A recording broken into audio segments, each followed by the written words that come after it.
Fala família! Estamos começando mais um podcast Nova Aliança. E olha, esse podcast promete, hein? Porque estamos recebendo aqui o nosso bispo, nosso pastor Joel Vion.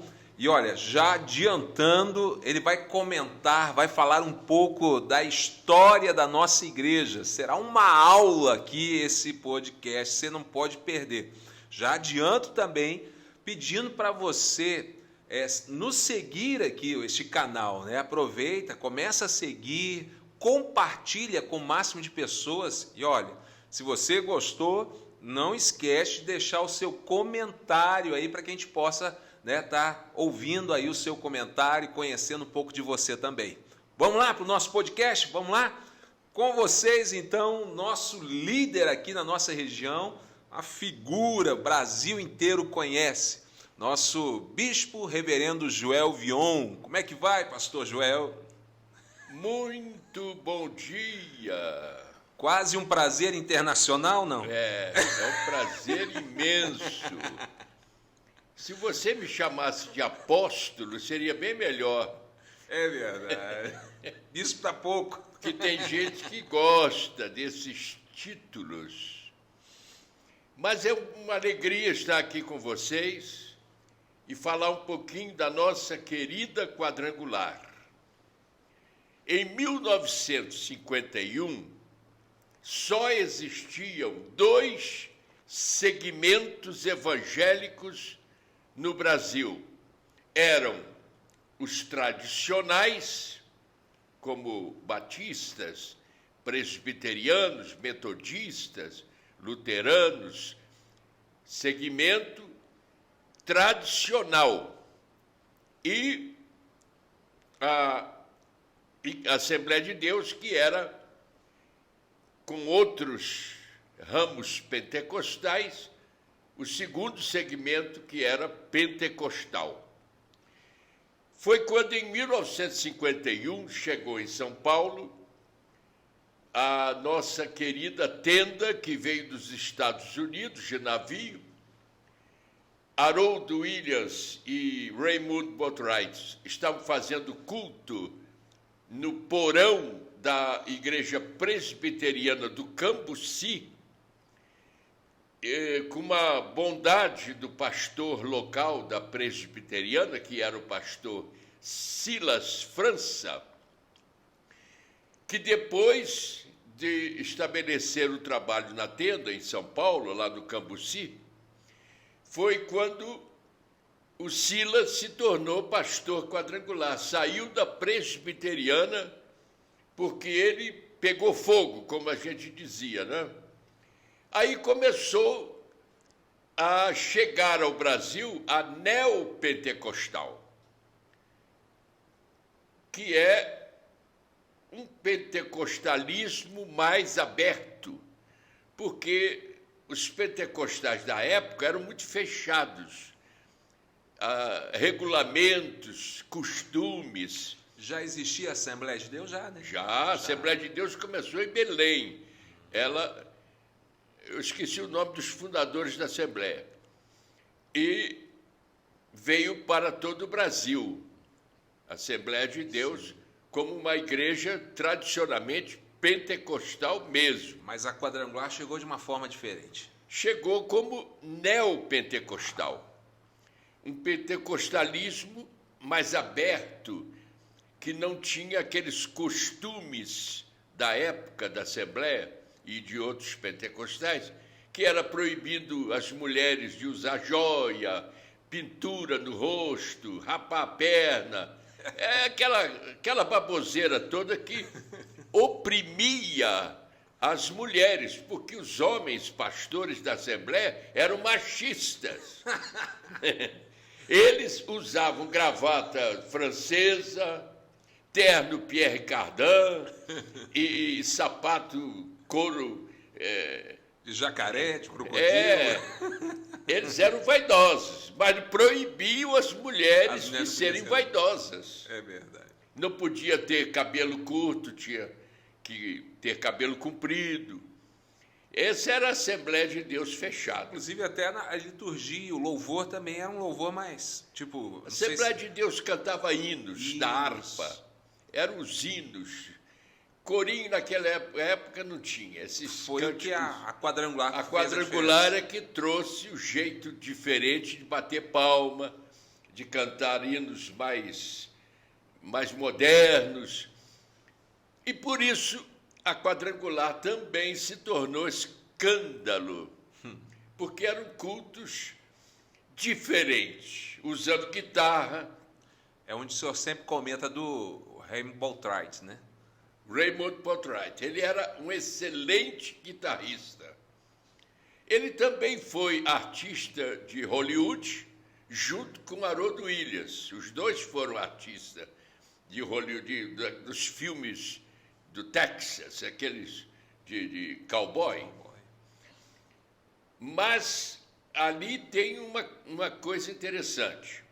Haroldo Williams era filho da fé da Aimee, na igreja de Los Angeles, a igreja dos Anjos lá.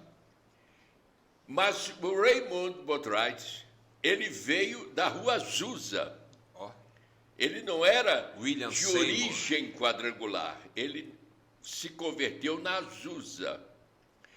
O Haroldo foi que convidou para que ele viesse para o Brasil com ele. Porque o Haroldo, a primeira vez, fracassou. Em São João da Boa Vista, o Haroldo Williams abriu uma igreja, comprou uma propriedade, os americanos mandaram dinheiro, comprou a propriedade, que ainda existe hoje, mas ele não conseguiu juntar gente. Ele não era evangelista, o Haroldo, era um doutor na Bíblia, mas não era evangelista. Aí, quando ele voltou aos Estados Unidos, ele teve um sonho de que iria voltar para o Brasil. Ele amou a pátria brasileira. O Haroldo amou essa pátria. Foi quando ele foi para o presidente da igreja, que era o filho da Aimee, a Aimee já havia falecido, e perguntou assim, eu posso voltar para o Brasil? Foi quando o presidente disse, por que você não leva com você o Raymond Bottright? Então ele convidou o Raymond, que nasceu na Rua Azusa com William Seymour e frequentava a igreja de Los Angeles a igreja não existia ainda. Foi antes só da na Rua Azusa. Foi quando eles vieram para o Brasil. Por isso, uma vez eu perguntei para o reverendo Faulkner, que era nosso presidente, por que na história da igreja não aparece o nome do Raymond Bottright? Nem nos estatutos, em lugar nenhum se fala do Raimundo. Aí ele me disse que o Raimundo não era quadrangular, ele foi convidado. Ele foi convidado pelo Haroldo. É interessante isso, né? Porque realmente olhando o estatuto da igreja mostra lá a liderança, os presidentes, não em nenhum lugar Ele menciona. não aparece. Mas na foto que mostra a tenda, Tá uma faixa com o nome dele. E todo mundo fica sem entender, né? Porque ninguém ouve falar sobre isso. Ele tinha a explosão espiritual da Rua Azusa, que ele herdou do Seymour. A nossa fundadora, eu posso dizer, e falamos, que a Igreja Quadrangular nasceu na Rua Azusa. Por quê? Porque a missionária Aimee foi para a China com o Robert, o amado Robert, que ela falava, primeiro marido dela. Ela amava aquele missionário, que não era de nenhuma igreja local, ele era canadense. Ele abriu um trabalho lá em Los Angeles, pentecostal. Ela conheceu, ela era meio adolescente ainda, quando ela se converteu com o Robert, frequentando a igreja do Robert, que era uma igreja pentecostal. A Aimee se apaixonou, ele também, casaram, e ele teve o chamado divino para ir para a China. Aí ele foi para a China como missionário e lá morreu. Sim. Tinha uma peste lá, de cólera, uma coisa assim. E ele morreu. Ela voltou com o neném no colo, no navio, chorando, viúva, para o Brasil, arrasada, detonada. Ela voltou a ponto de se desviar do Evangelho, de tão abatida que ela ficou com a morte do Robert lá na China. Foi quando ela começou a frequentar a Rua Azusa e foi restaurada. Ela chamava o William Seymour de meu pai. Agora, a Aimee ali foi restaurada e dali ela começou a trabalhar com tendas. As cruzadas. Fazendo, né, as cruzadas. Aí se chamou Cruzada Nacional de Evangelização, primeiramente. Depois é que virou quadrangular, porque ela teve a visão quadrangular. Visão de Ezequiel. A mesma coisa foi no Brasil.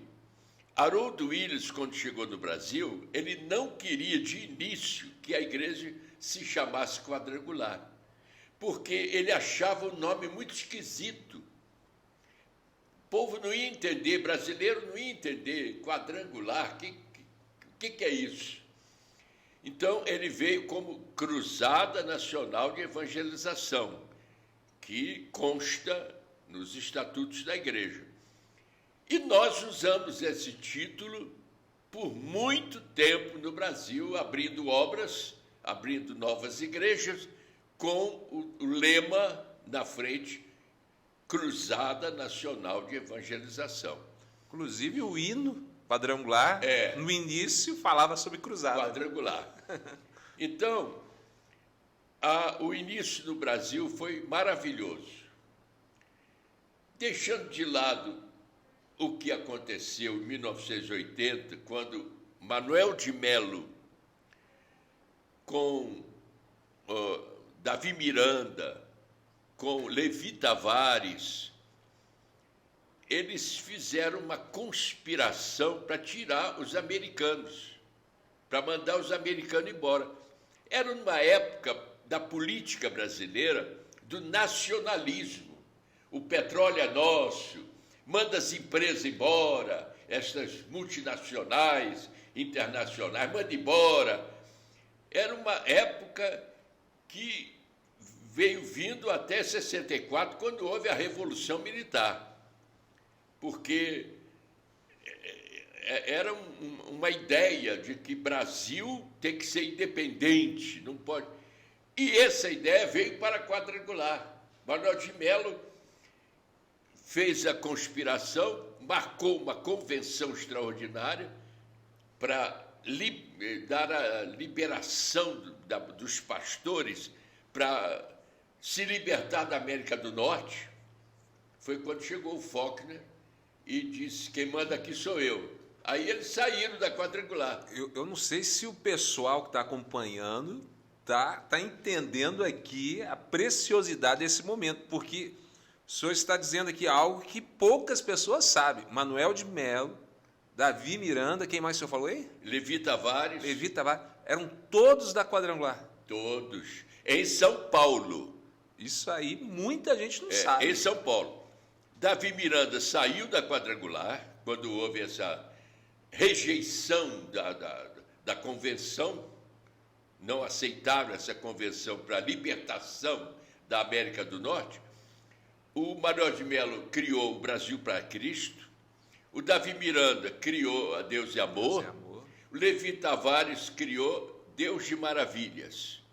São igrejas que nasceram vindas filhas da quadrangular, então. Da quadrangular. Pouca gente sabe disso. E já eram neopentecostais. Só o Davi Miranda é que tornou a igreja dele, a Deus e Amor, mais fechada nos costumes do que a Assembleia de Deus. Nossa, Deus. Deu conta? Porque ele queria puxar os assembleanos para a igreja dele. Tem aquele diferencial, né? É uma igreja. Bom, isso foi em São Paulo. O Raymond Botwright era uma exceção que a gente não tem uma explicação para dizer. Quando ele largava a guitarra e gritava, era o grito de guerra, I am a lion, e saía no meio do povo. As maravilhas aconteciam. O povo ficava eletrizado por ver o que Deus operava através desse homem. Ele nunca aprendeu português, nunca se interessou. Ele achava que não ia ficar aqui, estava só a convite.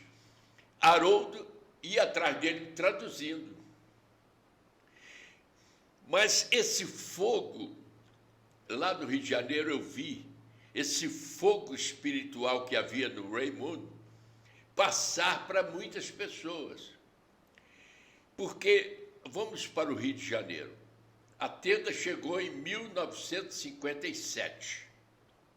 Eu fui para a tenda em 58, no final de 58, eu tinha quase 19 anos.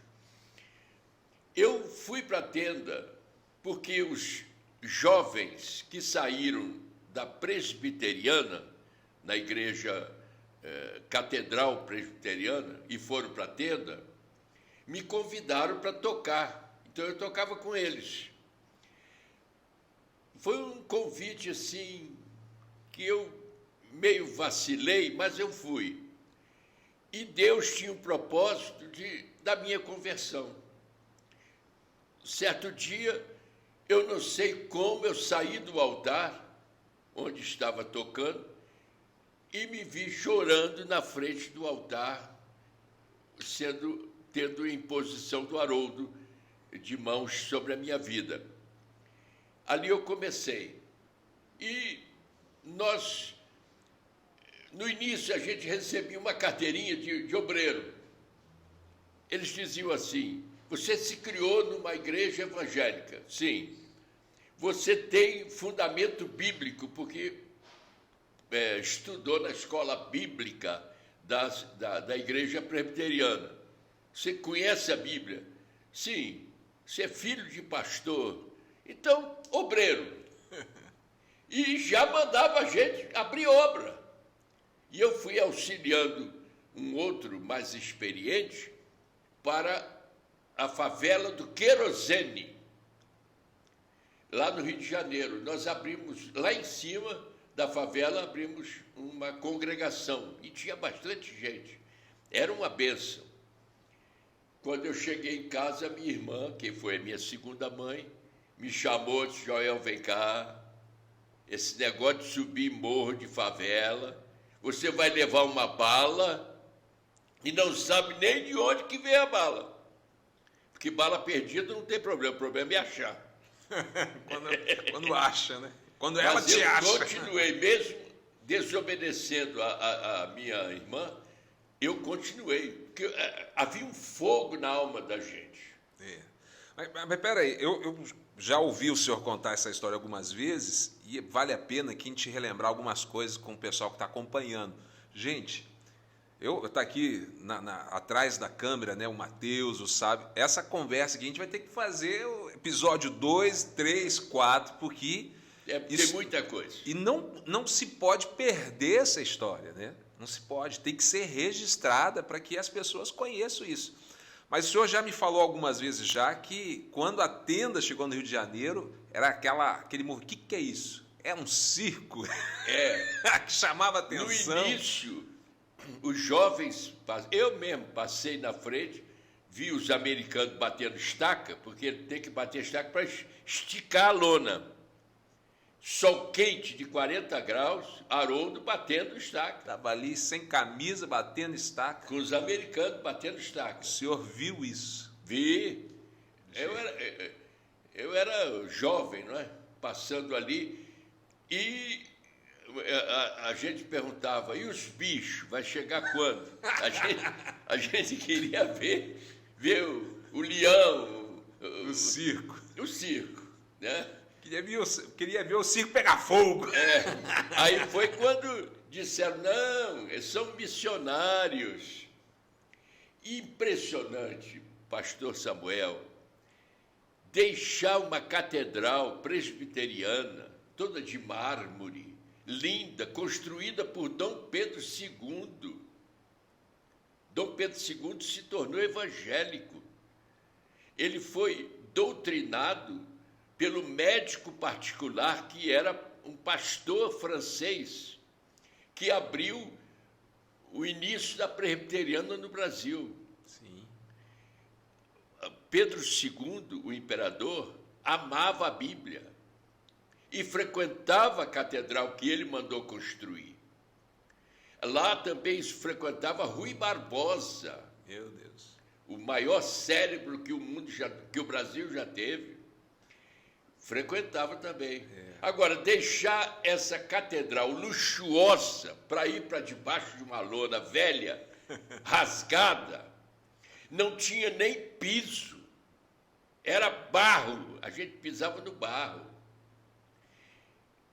Olha, impressionante. Era a presença de Deus mesmo, Era ali, uma coisa Era diferente. fogo, Né? havia fogo.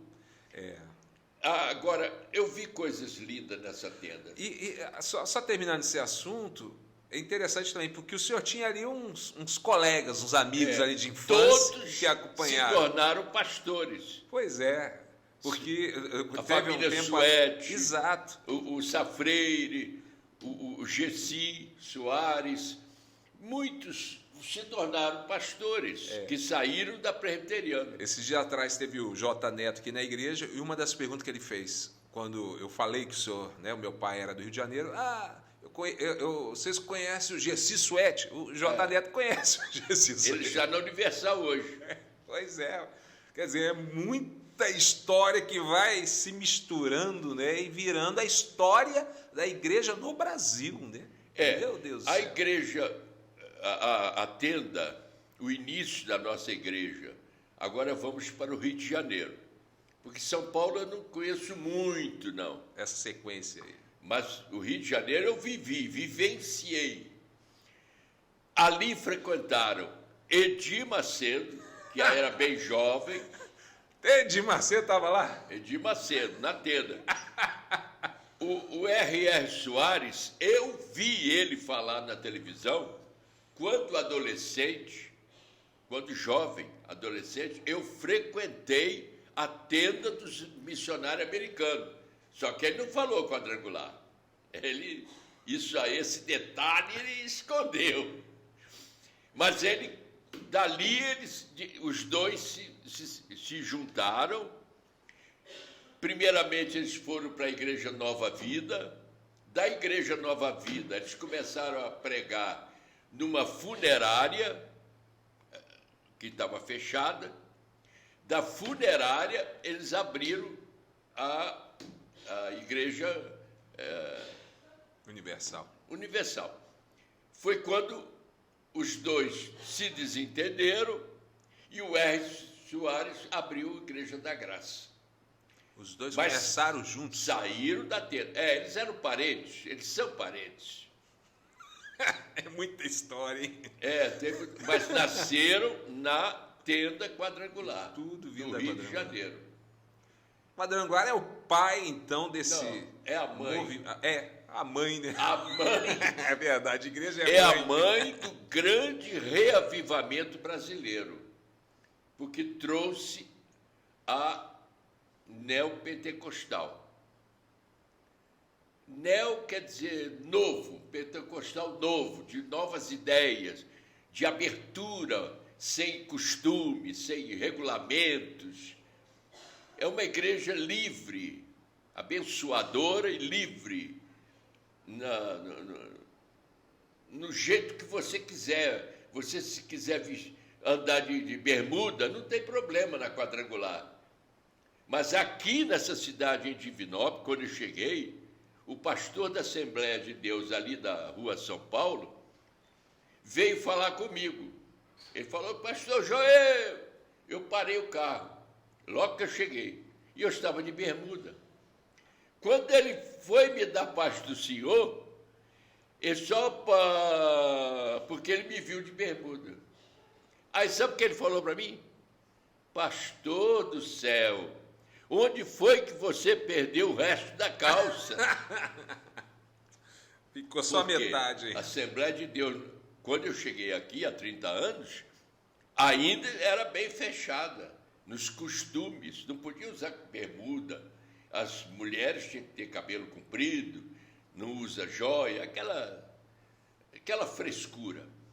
Agora, a nossa abriu, é um neopentecostalismo aberto, sem restrições, sem obrigatoriedade, não pode isso, não pode aquilo. Então, a Igreja Quadrangular trouxe uma nova visão de evangelismo aberto. Muito bem. Agora, voltando a Los Angeles. Eu amo a obra de Los Angeles. Quem era Haroldo William Seymour? Quem era? Um negro, numa época de racismo extremado. Era uma coisa horrível, o racismo na época, há 100 anos atrás. Tinha até aqueles fanáticos Klux Klux Klan, nem sei falar esse nome de tão maldito que é. Eram os brancos que colocavam um capuz branco, só apareciam os olhos, e andavam de noite matando negro. Os negros eram assassinados e eles se escondiam naquela roupa branca.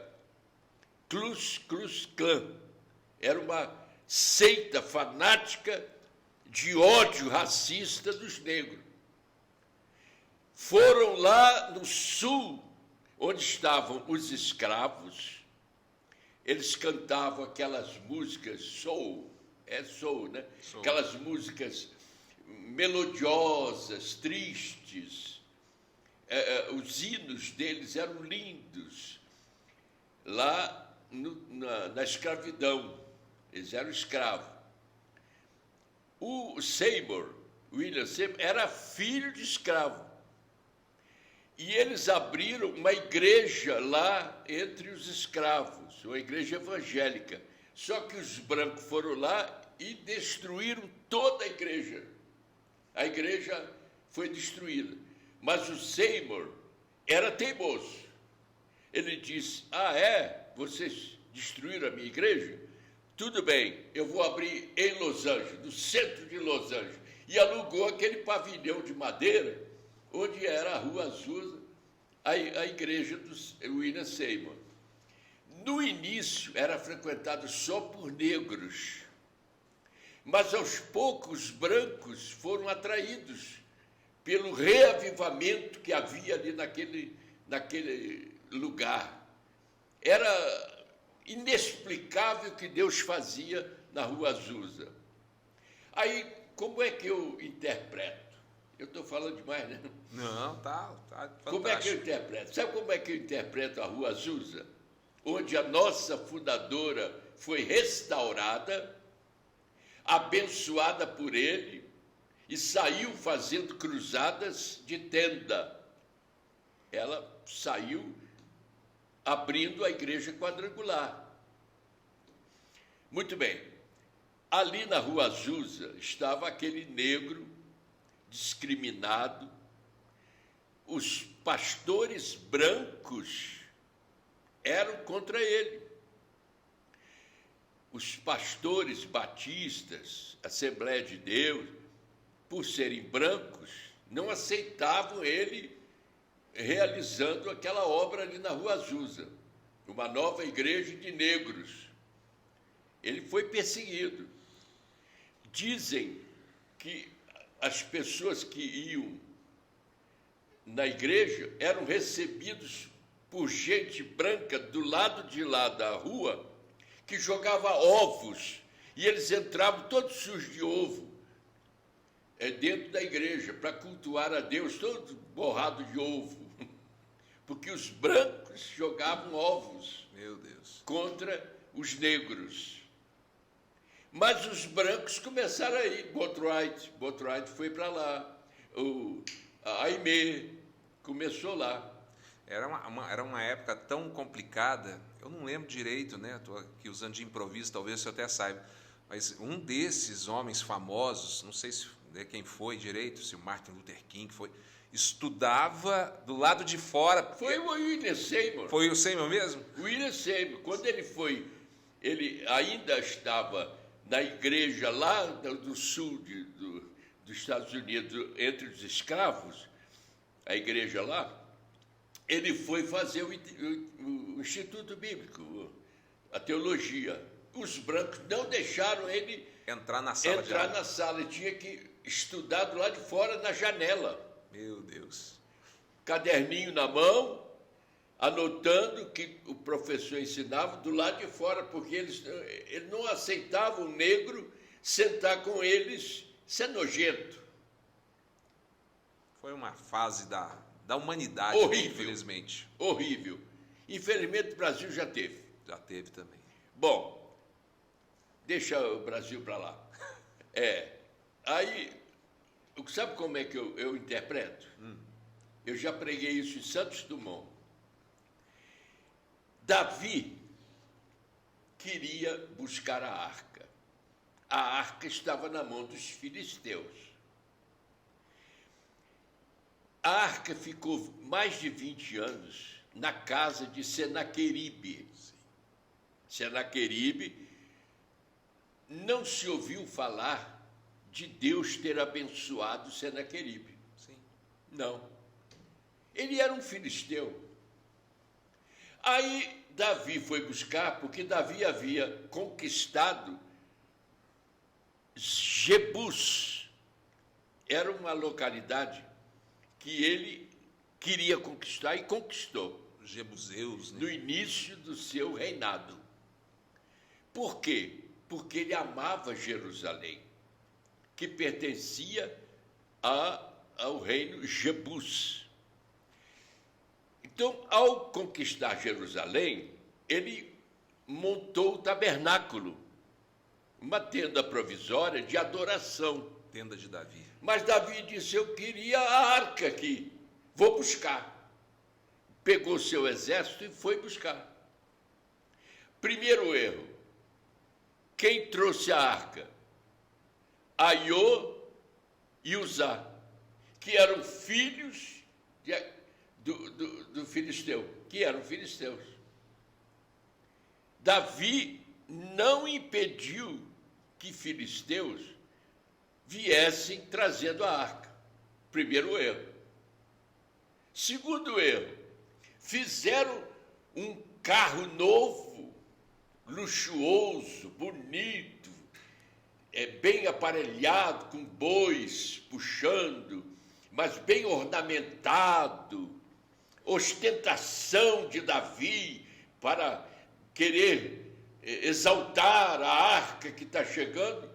Foi quando aconteceu a desgraça do boi tropeçar, a arca foi cair e Uzá foi botar a mão e Deus morreu. Ele morreu. Muito bem. Davi ficou abatido, triste e disse, eu não posso levar essa arca. A arca é símbolo de morte. Vou deixar ela aqui. Aí disseram para Davi, tem uma casebre ali, um tal de, um Zé Ninguém, um tal de Obed-Edom. Vamos deixar essa arca na casa dele? Ele disse, não, leva para lá, eu não quero mais saber da arca. Levaram para lá. O Obed-Edom disse, eu vou achar um lugar bem bonitinho para ela. E Deus abençoou ele 3 meses. Houve tanta prosperidade que até o cachorro engordou. Muito bem. Quem era Obed-Edom? Não sei ninguém. Que Deus exaltou. Se tornou até um sacerdote de Davi no tabernáculo de Jerusalém. Ele acompanhou a arca, né? Foi. Ele e seus filhos se tornaram sacerdotes no tabernáculo de Davi. Agora, quem era Obed-edom? Um Zé Ninguém, que Deus exaltou, que Deus prosperou, que Deus abençoou, mostrando para Davi que ele é o Deus que ama os humildes, os fracos, os desprezados. Quem era William Seymour lá na Rua Azusa? Um Zé Ninguém. Um Zé Ninguém. Agora, eu fico pensando que Deus continua.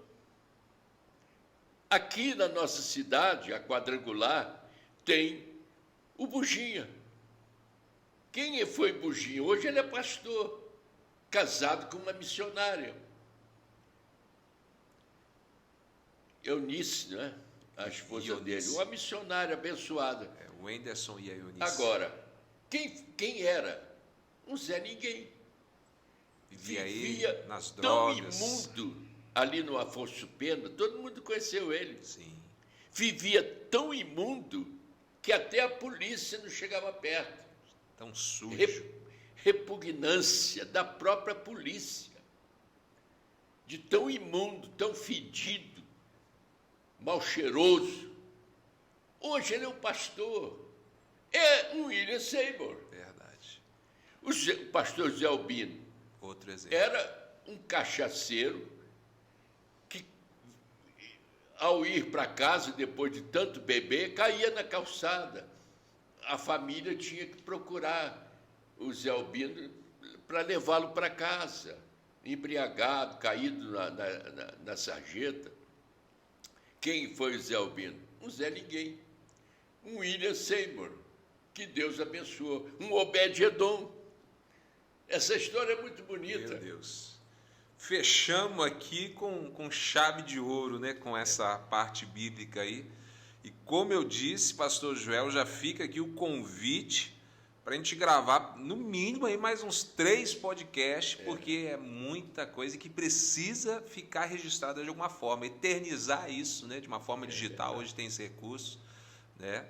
E já vamos já programar, porque fomos hoje aqui mais ou menos até o Rio, né? Temos ainda daí para frente, né? Toda a história, a sua própria história. Inclusive, este ano está comemorando 30 anos, né, aqui em Divinópolis. Vamos ver se a gente grava um podcast comemorativo. Já fica aqui, ó. No próximos dias vai sair um podcast comemorativo dos 30 anos do seu ministério aqui. O senhor falar um pouquinho dessa história de 30 anos aqui em Divinópolis. Fechou? Fechou. Agora, é interessante o início da nossa igreja, tanto em São Paulo como no Rio de Janeiro, foi o escândalo que ela causou. Os pastores, o Conselho de Pastores do Rio de Janeiro, pediram no consulado americano a extradição dos missionários que deturpavam o evangelho no Brasil. Meu Deus. Mas os americanos não acharam motivo para mandar eles embora e eles continuaram realizando a obra evangelística. O ano que vem, em 2025, eu faço 60 anos que fundei o ITQ em Curitiba. Meu Deus. E eu quero me comunicar com Curitiba para ver se eles vão comemorar 60 anos do ITQ. O senhor esteve lá, né? Eu estive nos 50. Eu fui homenageado como fundador do ITQ com 50 anos de ITQ. Agora, o ano que vem é 60. Verdade. Mas vamos deixar essa história para o próximo podcast aí, contar essa sequência da história aí. Amém. Deixa uma última palavra para aquele que está aqui acompanhando, principalmente os novos obreiros que eles estão começando. Deixa uma palavra aí para essa turma que está iniciando hoje. Para nós, né, que estamos começando. Todos os ministros, aspirantes, obreiros, até mesmo diaconato, e as mulheres que tanto auxiliam os pastores, o grupo de mulheres, são colunas da igreja de oração, para sustentar a igreja em oração. Todos nós temos um chamado de Deus. E o Senhor, nosso Deus, só quer que a gente seja fiel. Amém. É isso que Ele quer. Cada um no seu chamado. Não importa aonde você está servindo a Deus. Pode ser dentro de um hospital, em qualquer lugar onde a pessoa está servindo a Deus, ali ele é um missionário. Ali ele está numa missão. E Deus está abençoando em qualquer lugar onde estiver servindo a Deus. Agora, a vida missionária não é fácil, é espinhosa, é difícil. Nós vamos enfrentar injustiças, nós vamos enfrentar perseguições, calúnias e tantas outras coisas que vêm entristecer a vida do missionário. É só continuar servindo a Deus que o bem acontece. O bem sempre vem. Deixa eu contar uma historinha para terminar. Vamos. Ontem, pregando na igreja do Planalto, ontem à noite, eu contei uma historinha que aconteceu alguns anos atrás. Não foi aqui, não, foi em outro lugar. É que um obreiro chegou, ele frequentava a igreja sozinho, fez o ITQ e foi obreiro. Só que ele chegou para mim e disse assim, aborrecido mesmo: Pastor Joel, eu não quero mais saber da obra de Deus. Eu não aguento mais a minha mulher falando mal da igreja.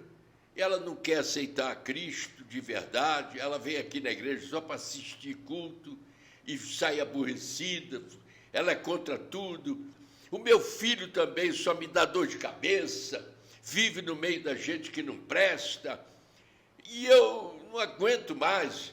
Nada dá certo na minha vida, eu quero servir a Deus, mas só tem oposição na minha vida, eu quero largar tudo.